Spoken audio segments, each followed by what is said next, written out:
നീ ഈ പറയുന്ന അനുസരിച്ച് ഇനി ഈ കേസുമായി ബന്ധപ്പെട്ട് ഒരു നീക്കങ്ങളും ഉണ്ടാവില്ല എന്ന് തന്നെയാണോ വിശ്വസിക്കേണ്ടത്? അതേമേ, ഇനി പേടിക്കണ്ട. ഇസബെല്ല പറയുന്നതിനപ്പുറം ഒരു വാക്കില്ല DYSPക്ക്. ഇസബെല്ല സ്വന്തം മോളാ അദ്ദേഹത്തിന്.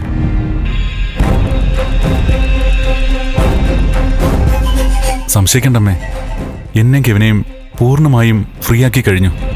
ഇതുപോലൊരു കേസിൽ ഇടപെട്ട് രക്ഷിക്കാൻ മാത്രം ഒരു ബന്ധം നിങ്ങളുമായിട്ട് ഇസബെല്ലയ്ക്കുണ്ടോ? അല്ല, ഇതിന്റെ പിറകില് വേറെ ചതിയൊന്നുമില്ലല്ലോ മോനെ? അമ്മ ഒട്ടും സംശയിക്കണ്ട. കെവിന്റെ വേറൊരു ടൈപ്പാ ഇസബെല്ല. ഫ്രണ്ട്ഷിപ്പിന് വേണ്ടി ഏത് കാര്യത്തിനും ഏതറ്റം വരെയും പോവാൻ അവൾ എപ്പോഴും കൂടെ ഉണ്ടാവും. കോളേജിൽ നിന്ന് ഇറങ്ങിയിട്ടും കെവിൻ അവളുമായിട്ട് കോണ്ടാക്ട് ഉണ്ടായിരുന്നു. അതിപ്പോ ഇങ്ങനൊരു സഹായമായി.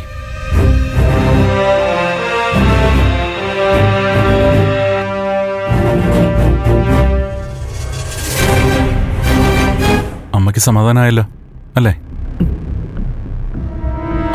എന്താ ആലോചിക്കുന്നേ? അല്ല, എനിക്ക് ആശ്വാസമായി. പക്ഷേ എന്നെ പോലെ വേറൊരമ്മ സ്വന്തം മകനെ ഓർത്ത് തീരുന്നല്ലേ? അരുന്ധതി ശത്രുവാ. എന്നെ കൊല്ലാൻ തന്നെ നിന്നവൾ അവള്. അവളെ തോൽപ്പിക്കാൻ ഞാനും. പക്ഷേ അവൾ ഒരമ്മയല്ലേ? 10 മാസം വയറ്റിൽ വളർന്ന മോൻ.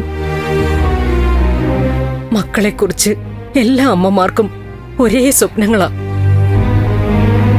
അവിടെ പ്രഭാവതിയും അരുന്ധതിയും ഒക്കെ ഒരുപോലെയാ. മക്കളുടെ ആദ്യത്തെ കരച്ചിൽ എല്ലാ അമ്മമാരുടെയും മനസ്സ് ഒരുപോലെ നിറയ്ക്കുന്നത്. അവര് മുലപ്പാല് കുടിക്കുമ്പോ, കമരുമ്പോ, പിച്ച വയ്ക്കുമ്പോഴൊക്കെ ലോകത്തിലെ ഏതമ്മയും സന്തോഷിക്കുന്നത് ഒരുപോലെയാ. ഇപ്പൊ അരുന്ധതിയുടെ സന്തോഷങ്ങളൊക്കെ പകുതിയിൽ അവസാനിച്ചിരിക്കുന്നു. തുടങ്ങി വെച്ചത് ഞാനാ. ഋഷിയെ കാറടിപ്പിച്ച് വീഴ്ത്തിക്കൊണ്ട് എന്റെ മോനത് പൂർത്തിയാക്കി. അമ്മേ, ഞാൻ അല്ല, നിന്നെ കുറ്റപ്പെടുത്തിയതല്ല. വിധി എങ്ങനെയാണ് ഓരോ മനുഷ്യരുടെയും ജീവിതം തയ്യാറാക്കുന്നതെന്ന് ആലോചിച്ചപ്പോ നീ ഒരു തെറ്റും ചെയ്തിട്ടില്ല മോനെ. അവന്റെ വിധി അവനായിട്ട് തന്നെ ചോദിച്ചു വാങ്ങും പോലെ ആയിരുന്നില്ലേ? ഒക്കെ കഴിഞ്ഞിട്ട് നമുക്ക് ഏതെങ്കിലും ഒരു അമ്പലത്തിൽ പോവാം.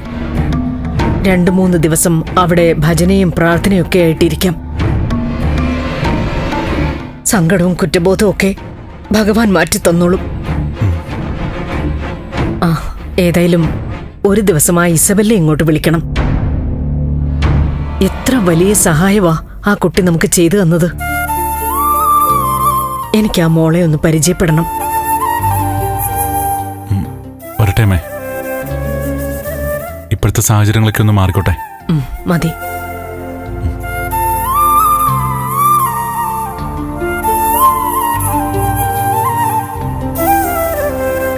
മോനെ, ഇനി കഴിഞ്ഞതൊക്കെ ആലോചിച്ച് മനസ്സ് വിഷമിപ്പിക്കരുത്. നിന്റെ കുറ്റം കൊണ്ടല്ലല്ലോ ഒന്നും നടന്നത്. നീ സങ്കടപ്പെട്ടിരിക്കുന്നത് അമ്മയ്ക്ക് സഹിക്കില്ല. ഇല്ലമ്മേ, ഇപ്പൊ എന്റെ മനസ്സിന് നല്ല ആശ്വാസമുണ്ട്.